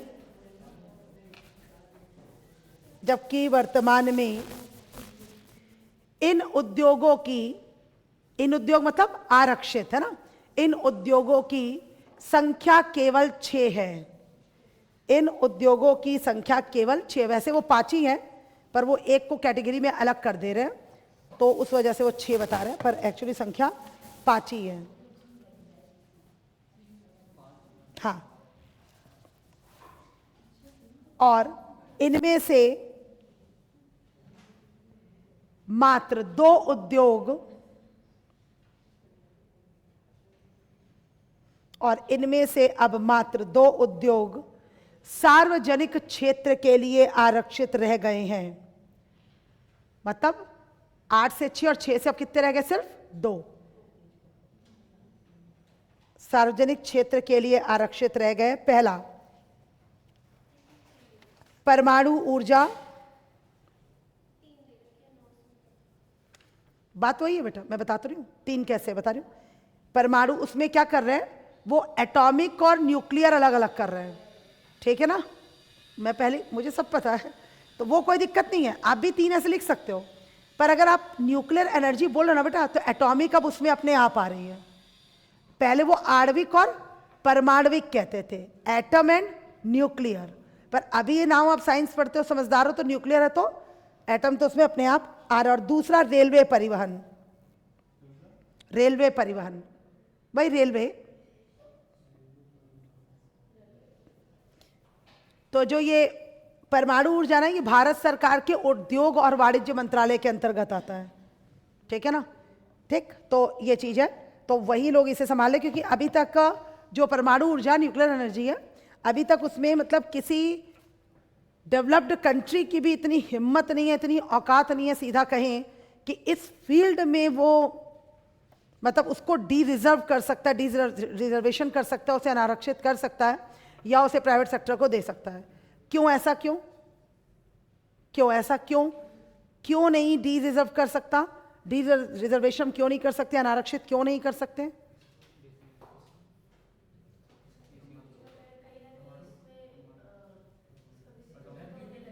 हाँ हाँ, मिसयूज होगा और कॉन्सिक्वेंसेस जो होंगे बहुत घातक होंगे, बहुत भयावह परिणाम सामने आएंगे, क्योंकि सरकार अभी यूरेनियम का यूज अपने अकॉर्डिंगली कर रही है, क्योंकि उसे पता है कि यूरेनियम से कई जगह पर बिजली भी है, एनर्जी भी प्रोड्यूस करनी है। तो न्यूक्लियर का जो यूज है वो एक ही जगह थोड़ी ना हो रहा है कि बॉम्ब बनाने के लिए, तो न्यूक्लियर एनर्जी तो गवर्नमेंट बहुत जगह पर, बहुत सी इंडस्ट्रीज में यूज कर रही है, तो गवर्नमेंट इसीलिए उसकी परमिशन देती है, लाइसेंस देती है, और बिल्कुल गवर्नमेंट अपने अंडर में ही उस काम को कराती है। लेकिन अगर प्राइवेट सेक्टर को दे दिया या उसे डी रिजर्व कर दिया तो बिल्कुल ठीक बोल रहे हैं, उसके बहुत ही घातक और भयावह परिणाम सामने आएंगे। आप देखो, बड़ी छोटी सी बात है और बहुत काम की बात आपके साथ कर रही हूँ, ऐसा नहीं कि इधर उधर की, कि जैसे हम लोग बोल रहे हैं कि अभी जो टोटल जिसके लिए लाइसेंस चाहिए, तो जैसे मैंने बोला कि हैवी या हैजार्डस जो केमिकल्स हैं, मतलब जिसमें कि एसिड मेन आता है, तेजाब, आप जानते हैं ना तेजाब क्या होता है, तो जिसे हम यूज़ करते हैं। अब आप देखिए कि उसमें लाइसेंस चाहिए, पक्की बात है ना। उसमें हम लोग बात कर रहे हैं कि हमें लाइसेंस चाहिए, उसको बनाने के लिए भी चाहिए, रखने के लिए भी चाहिए, एंड बेचने के लिए भी एक्चुअली लाइसेंस की ज़रूरत है। हाँ, लेकिन दिक्कत क्या है कि मोस्ट ऑफ दी जो आपको मिलेंगे, प्रोविज़न स्टोर वाले हो गए, ये सब हो गए, पता चला ये भी टॉयलेट क्लीनर के नाम पर तेजाब रखकर बैठे हुए हैं। पक्की बात है, ठीक है। लेकिन देख लीजिए कि टॉयलेट क्लीनर के रूप में होने वाला यूज़ होने वाला जो तेजाब है वो लड़कियों के चेहरे साफ कर देता है। आप देखिए कितनी मतलब भयावह स्थिति है।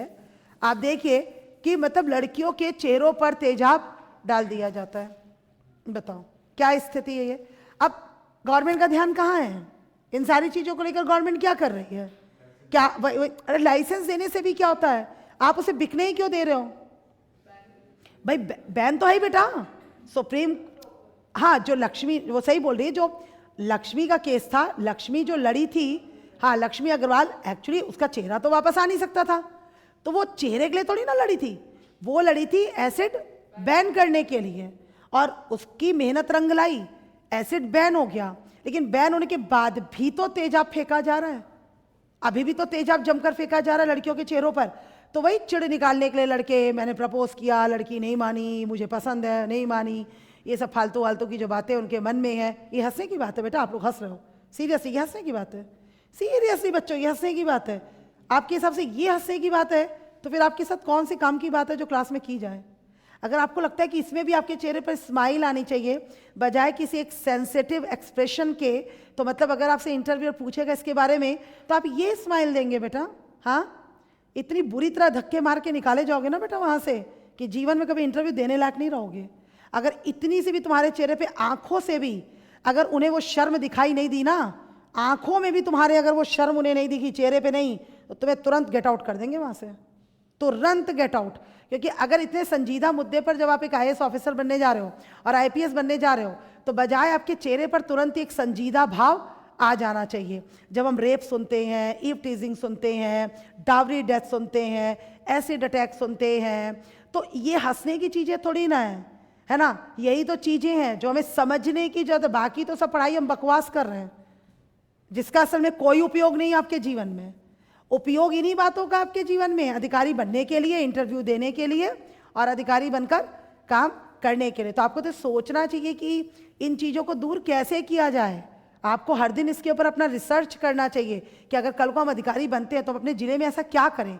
एक प्लान आपके पास रेडी होना चाहिए कि कल को जब आप इंटरव्यूअर के सामने, मतलब इंटरव्यू देने जा रहे हैं, इंटरव्यूअर के सामने बैठे हैं, तो ऑलवेज आपसे पूछेगा, बताइए अगर आप IPS है किसी ज़िले में और आपको पता चलता है कि आपके ज़िले में लगातार ऐसी घटनाएं बढ़ रही हैं कि जिसमें लड़के लड़कियों को प्रपोज कर रहे हैं और लड़कियां मना कर रही हैं, तो उनके चेहरे पर एसिड का प्रयोग कर रहे हैं, तो आप क्या करेंगे वहाँ पर? तो आपके पास ये प्लान रेडी रहना चाहिए बोलने के लिए कि अगर हम कुछ बनते हैं तो सर और मैम हम क्या करेंगे।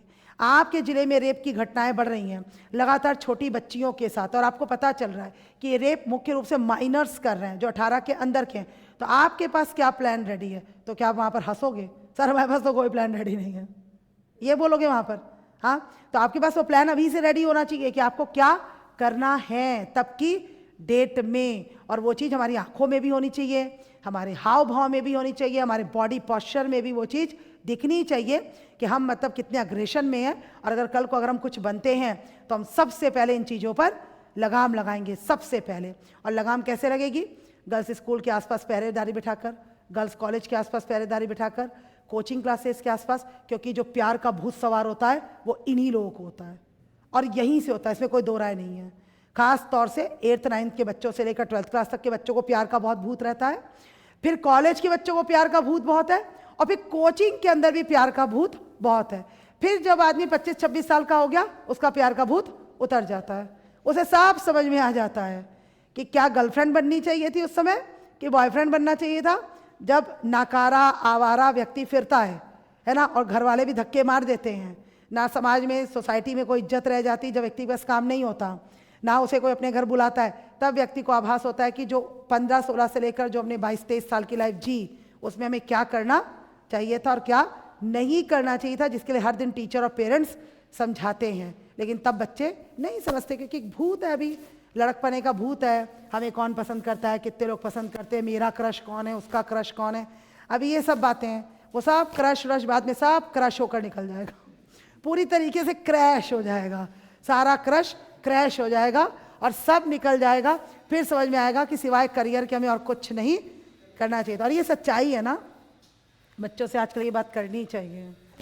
आजकल इसलिए ट्रेंड चल रहा है कोचिंग्स में भी, स्कूल्स में भी, कि आप बच्चों से बात करें, इन मुद्दों पर खुलकर करें कि बच्चों वैलेंटाइन डे मत बनाना, नहीं, सरस्वती पूजा ही करना है ना, वो ही आपके लिए जरूरी है ना। क्या किया जाए? 1 सेकेंड ना बेटा। हेलो, हाँ सर, मैंने दे दिया है आगे की मैच का।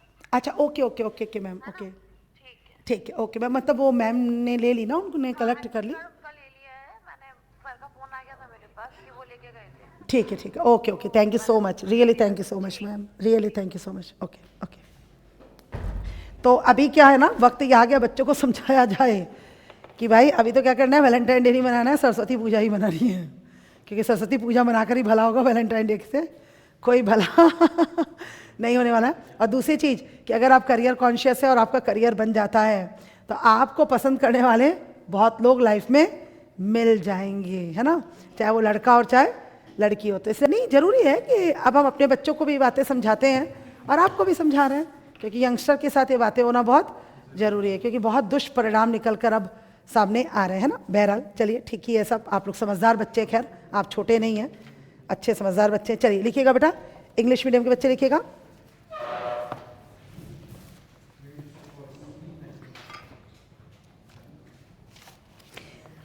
एक छोटी सी बात है लिखवाने से पहले ऐसे आपसे शेयर करती हूँ, आपका मन क्या मूड भी थोड़ा हल्का हो जाएगा, और इस तरीके की चीज़ें कि हमें बताते रहना चाहिए बच्चों को, थोड़ा क्लासेस का मूड हल्का भी रहता है। तो एक बार हम ट्रेन में सफ़र कर रहे थे, हस्बैंड वाइफ और हमारे 2 बच्चे। मैं जा रही थी रायपुर छत्तीसगढ़ अपने पेरेंट्स के यहाँ, ठीक। तो उसी दिन यूपीएससी का रिजल्ट आना था, मुझे भी पता था, और मैं तो पढ़ाती ही थी, तब झांसी में पढ़ाती थी, दिल्ली में नहीं पढ़ाती थी।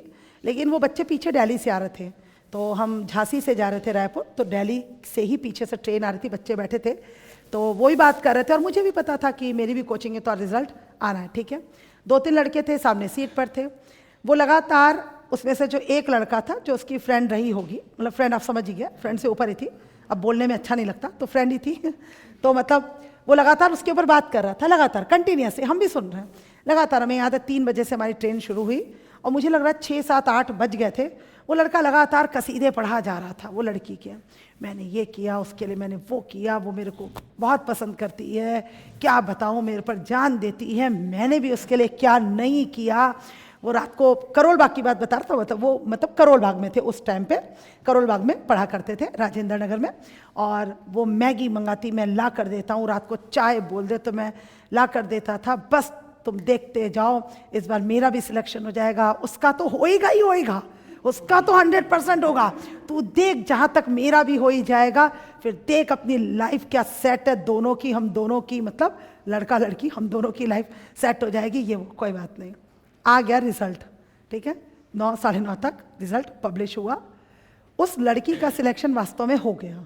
मजे की बात ये है, लड़की निकल गई, लड़के का सिलेक्शन नहीं हुआ, ठीक है, बेचारा मायूस, लेकिन अभी भी उसके अंदर एक उम्मीद का दरिया बाकी था, क्योंकि जिसे वो जियो जान से चाहता था, दिलो जान से, उसका सिलेक्शन तो हो गया था ना, तो उसकी लाइफ तो उसे लग रहा था सेट थी, ठीक। तो उसने बड़े ही अपने चमकते धमकते अंदाज में, 2012-13 की बात है, फ़ोन किया, मोबाइल, पहले तो उसका फ़ोन ही नहीं उठा, लड़की ने उसका फ़ोन नहीं उठाया, 3 बार 4 बार 5 बार 6 बार, अच्छा सिलेक्शन हो गया होगा, बिजी होगी, ये होगा वो होगा। भाई तुझे इतना चाहती तो सबसे पहले तेरा ही फ़ोन उठाती, पर तुझे मूर्ख को बात अभी समझ नहीं आ रही तो कोई क्या करे, ठीक। फिर फ़ोन किया 8-10 बार, उसको कॉल हो गया, वो परेशान, बेचैन। तो उसके फ्रेंड ने फ़ोन लगाया अपने से कि चल ठीक है तू रहने दे, मैं उसका फ़ोन उसने एक बार में उठा लिया, जो फ्रेंड ने फ़ोन किया उसने उसका फ़ोन एक बार में उठा लिया, उठाकर वो बोला कि अरे कॉन्ग्रेचुलेशन, पता चल गया हमें तुम्हारा सिलेक्शन हो गया, बड़ी ढोल वोल की आवाज़ आ रही है तुम्हारे घर से, तो हाँ थैंक यू सो मच, ये वो। बोला यार वो तुम्हारा भाई साथी, मतलब तुम्हारा प्रिय मित्र तुम्हें लगातार पता ही है फ़ोन कर रहा है। बोलती है आइंदा उसको बोलना, उसे पता चल गया उसका सिलेक्शन नहीं है, उसको बोलना कि दोबारा मुझे गलती से भी कॉल ना करे, उठाकर नंबर पुलिस में दे दूंगी। वो लड़का हमारे सामने मानो उसके सारे महल दुमहले ढह गए, वो ऐसा रोया फूट फूट कर कि पूरे कोच ने उसका रोना देखा, इतना फूट फूट कर रोया कि जिस लड़की के लिए मैं मैगी लाया, शाम तक बात कर रहा था, मैं चाय लाया, वो एक बार बुलाती थी, मैं उसके घंटों नोट्स लिखता था, ये करता था, भाई तू बेवकूफ़ था, तो बेवकूफ़ था भाई। जब इतने बड़े मुकाम पर देखो बच्चों कोई पहुंचता है ना, IAS IPS, तो उसका तुरंत एक लेवल मेंटेन हो जाता है। आपको पता है, आप यही दोस्त यार हो, और जैसे ही आपका सिलेक्शन होता है, रोल नंबर आता है, आप अपने आप में एक एरिस्टोक्रेट हो जाते हो इमीडिएट। भाई कुछ भी कहो, इस देश की सबसे बड़ी सेवा में आपका चयन हो गया, तो आप किसी लल्लू पंजू से अब दोस्ती रखने में इंटरेस्टेड नहीं रहोगे। यही दोस्त जिसके साथ कल आप जीते थे मरते थे, चाहे वो लड़का था चाहे वो लड़की थी, एक टिफिन में एक बॉटल से पानी पीते थे, एक नोट्स शेयर करते थे, एक ही किताब से पढ़ते थे, बाद में आप उसके इर्द गिर्द भी नहीं दिखोगे। ये दुनिया का और संसार का नियम है, क्योंकि सक्सेसफुल आदमी हमेशा अपने आसपास सक्सेसफुल लोगों को ही देखना चाहता है। वो किसी जैसे लल्लू पंजू से बात करने में इंटरेस्टेड नहीं रहता, वो चाहे लड़की और चाहे लड़का हो, ठीक है ना। तो इसीलिए इस बात को हमेशा याद रखिए कि अपने करियर की ऊंचाई पर जब आप पहुंचेंगे ना, तो आपको हजारों लोग मिलेंगे, हजारों लोग आपके पीछे घूमेंगे, और जब तक करियर की ऊंचाई तक नहीं पहुंचे तो जो इर्द गिर्द आपके लोग दिख रहे हैं ना, वो सिर्फ एक छलावा है, वो सिर्फ एक झूठ है जो अभी आपके साथ जुड़े हुए हैं। तो इसलिए इस बात को हमेशा ध्यान रखिए। तो ये लाइव केस है मेरी ज़िंदगी का, कि जिसमें उस लड़के के हालात, मुझे तो लगता ही नहीं, पता नहीं आगे वो जी भी पाया होगा कि नहीं, क्योंकि जिस तरीके से रो रहा था तो लग रहा था उसका बहुत गहरा कनेक्शन था, लेकिन लड़की का कनेक्शन उतना ही था कि बस मुझे इससे मतलब निकालना है, क्योंकि बहुत सारे काम है जो मुझे इसके माध्यम से करने हैं। तो इसीलिए इस बातों को भी स्टूडेंट लाइफ में, इन सब बातों को भी सीखिए और समझिए, और सिर्फ किताबों से दोस्ती कीजिए। तो चलिए लिखिए इसी बात पर IPR, बड़े भारी मन से लिखिए, क्योंकि और भी लोग के पता नहीं क्या सपने टूट रहे होंगे, सब अपने अपने बारे में सोच रहे होंगे, कहीं हमारे साथ भी तो ऐसा नहीं होगा। तो लिखिए IPR 1991, IPR 1991। हाँ, यस भाई, जो भी लिख लो, न्यू इंडस्ट्रियल पॉलिसी बेटा लिखिए। Several official committees, several official committees as well as other experts, several official committees as well as other experts bring to light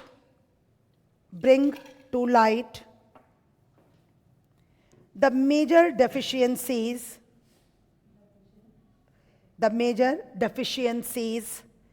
of the industrial policies before 1991.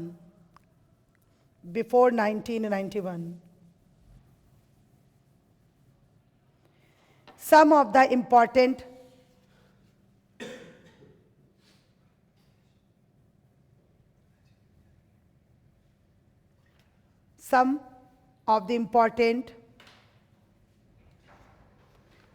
points are: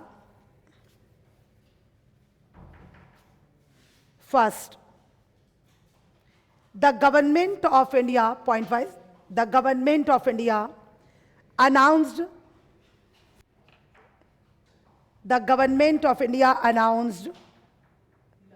the NIP, by New Industrial Policy, the NIP, on 24th July 1991.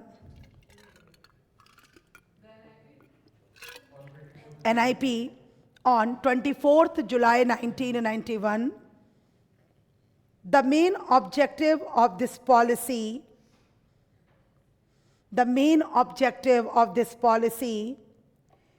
is to unshackle the Indian industrial economy, policy to unshackle the Indian industrial economy from administrative and legal controls.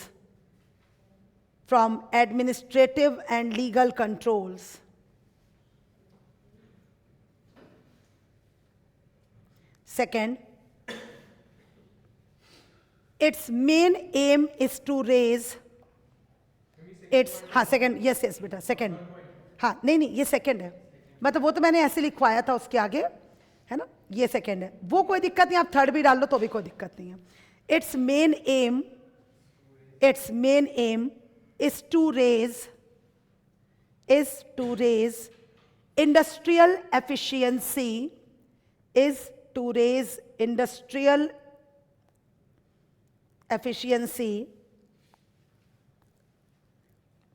to the international level through substantial deregulation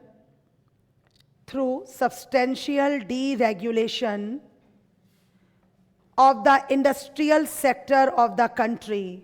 Deregulation of the industrial sector of the country.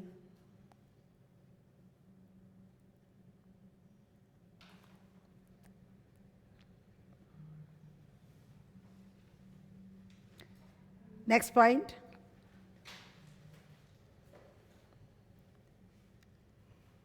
Some other features of this policy are, some other features of this policy are, Hindi medium को मैंने पूरा पूरा लिखवाया था आपको point wise. Some other features of this policy are, first, delicensing. First, delicensing. Second, foreign investment. Foreign investment, yes. Third, foreign technology. Foreign technology. Next, MRTP limit is scrapped. MRTP limit is scrapped. Scrapped. Scrapped कर दी गई थी ना MRTP policy. Scrapped. And last, new small enterprise policy. New small enterprise policy.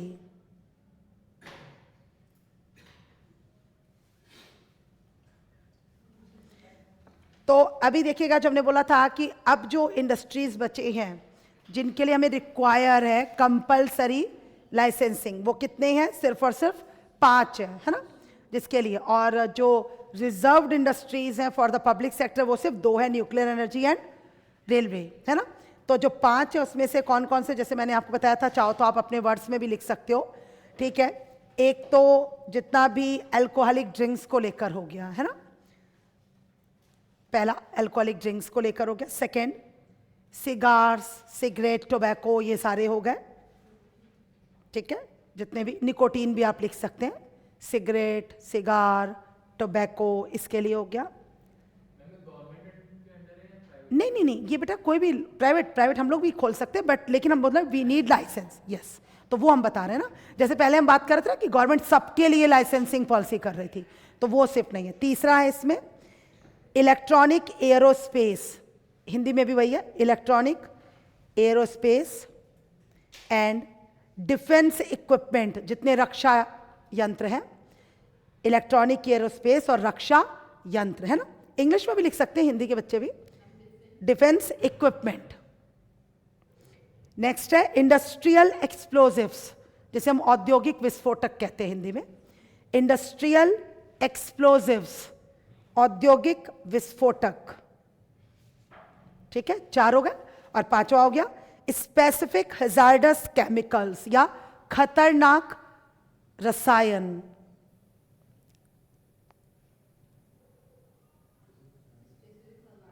Hazards chemicals, विशिष्ट खतरनाक रसायन. 5 हो गए, है ना. तो 5 हो गए. हाँ, कौन सा? 6 नहीं, 5 ही है. वो हम क्या बोल रहे थे कि 6 इसको वो अलग अलग कर देते, इलेक्ट्रॉनिक को आइटम्स और उसमें अलग करते. मैंने बोला था ओरिजिनल 5 ही है बेटा. वो कई बार कुछ बुक्स उसको 6 ऐसे बता देते हैं, तो बिल्कुल परेशान मत होना, 5 है. कहीं भी चेक कर लो, 5 ही आपको बताए जाएंगे, ठीक है. तो हाँ, ये है पूरे के पूरे लाइसेंसिंग वाले. क्या? नहीं नहीं, मैं तब भी मैंने बोला था ना कि वो 5 ही है, लेकिन वो, हाँ, तो 5 हो तो गए, है ना. हाँ, 5 कर लो, वहाँ 5 कर लो, वो कोई बड़ी चीज़ नहीं है, क्योंकि वो जो इलेक्ट्रॉनिक वाला है उसको अलग अलग कर देते हैं. तो इनके लिए हमें किसकी नीड है बेटा? लाइसेंस की नीड है. तो ये है न्यू इकोनॉमिक पॉलिसी के फीचर्स. बाकी आप देखेंगे आपको नोट्स भी मिले हैं, है ना, उसको भी एक बार आप रीड कीजिए, पढ़िए, है ना, और फिर बताइए मुझे. चलिए, बाकी मैं इसमें कल कराऊंगी, मुझे ऑफिस भी जाना है, तो मैं 2-4 मिनट पहले ही छोड़ रही हूँ, ठीक है ना. कोई दिक्कत तो नहीं है? ठीक है ना. तो आप लोग बैठिए अपना शांति से, 12:30 से ना क्लास, तो हाँ ठीक है ना. ठीक, चलिए, बाकी इसी के आगे कल ये टॉपिक आपका फिनिश हो जाएगा. जो करंट की चीज़ें वो भी मैं फिर इसमें करा दूंगी, है ना, और ये कल आपका टॉपिक फिनिश हो जाएगा. जहाँ तक हो तो जाना चाहिए, मतलब, ठीक, नहीं तो फिर कोई नहीं आगे. अच्छा, अब इसके बाद जो हम टॉपिक शुरू करेंगे ना, वो हम शुरू करेंगे पब्लिक फाइनेंस, ठीक है? पब्लिक फाइनेंस का टॉपिक शुरू करेंगे, काफ़ी अच्छा है, बहुत इंपॉर्टेंट है, वही जिसे हम बजटिंग भी कहते हैं, एक्चुअली गवर्नमेंट बजटिंग, जो आपके सिलेबस में बजटिंग नाम से दिया हुआ है, ठीक है? ठीक। अच्छा, थर्सडे मेरी बेटा, मैं अभी से बता दे रही हूँ, फाइनल एक छुट्टी रहेगी। वैसे पिछली बार मैंने बोला था बट मैं आ गई थी। थर्सडे, वेडनेसडे को क्यों? हाँ, सरस्वती पूजा बनानी है क्या? कोई बात नहीं, कोई बात नहीं, कोई बात नहीं।